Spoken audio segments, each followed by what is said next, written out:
আরজি করে ঘটনায় মুখ্যমন্ত্রীর পদত্যাগের দাবি তুলে নকশালবাড়িতে বিক্ষোভ মিছিল সিপিএম-এর।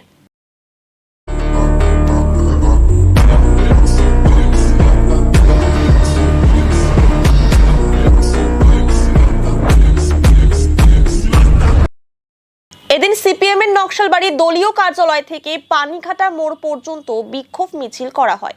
পাশাপাশি রাজ্য সড়ক অবরোধ করে বিক্ষোভ দেখানো হয়। এই বিষয়ে সিটু নেতা গৌতম ঘোষ জানান, আমাদের ভাষা নাই। কলকাতার মতো নামকরা মেডিকেল কলেজ আরজি কর হাসপাতাল দীর্ঘদিনের পুরনো, সেখানে একটি মেয়ে, ফুটফুটে সুন্দর একটি মেয়ে, যে মেয়েটি চোখে মুখে স্বপ্ন নিয়ে পড়তে গেছিল, এমবিবিএস পাশ করার জন্য, করার পরে উচ্চশিক্ষার জন্য তিনি সেখানে ভর্তি হয়েছিলেন। তিনি রেসিডেন্ট ডাক্তার হিসাবে সেখানে 36 ঘন্টা ডিউটি করেছিলেন। সেদিন অবসন্ন শরীরে রাত্রি 2টোর সময় আহার করে তিনি অবসন্ন শরীরে রেস্টরুমে শুতে গেছিলেন। সেই সময়ে হায়নার দল, ধর্ষকের দল যেভাবে তার শরীরটাকে ছিঁড়ে খুঁড়ে খেয়েছে, লজ্জায় মাথা হেঁট হয়ে যায় আমাদের। যেভাবে পৈশাচিক হত্যাকাণ্ড, 24টি জায়গায় তার ক্ষতের চিহ্ন পাওয়া গেছে, যা রিপোর্ট আমাদের কাছে আসছে, আমরা যা শুনতে পাচ্ছি। 24 জায়গায় তার আঘাতের চিহ্ন নিয়ে মেয়েটি, তার চোখ ঠিকরে রক্ত বেরোচ্ছিল।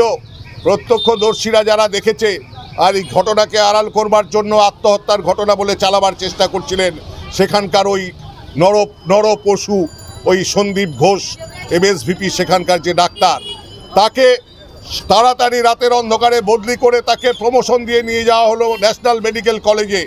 মমতা ব্যানার্জির কি এত সখ্য বলৎকারীদের সাথে, ধর্ষকদের সাথে আড়াল করতে চাইছে কেন মমতা ব্যানার্জির সরকার?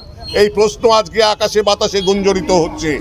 একজন ডাক্তারের মৃত্যু শুধু নয়, নারী নিরাপত্তার প্রশ্ন জড়িত এর সাথে।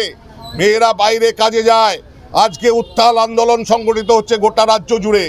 মেয়েরা রাস্তায় নেমে প্রতিবাদে সামিল হচ্ছে, কাউকে বলতে হচ্ছে না। আমরা বামপন্থী ছাত্র যুব সংগঠন সিপিআইএম পার্টির পক্ষ থেকে সর্বস্তরে এই আন্দোলনকে নিয়ে যাওয়ার জন্য আমরা রাস্তায় নেমেছি। যতক্ষণ পর্যন্ত নির্যাতিতা মেয়েটি, তার পরিবার তার সুবিচার পাচ্ছে, দোষীদের কঠোর থেকে কঠোরতর শাস্তি দেওয়া যাচ্ছে, আমরা আমাদের কর্মীরা কেউ ঘরে ঢুকবে না।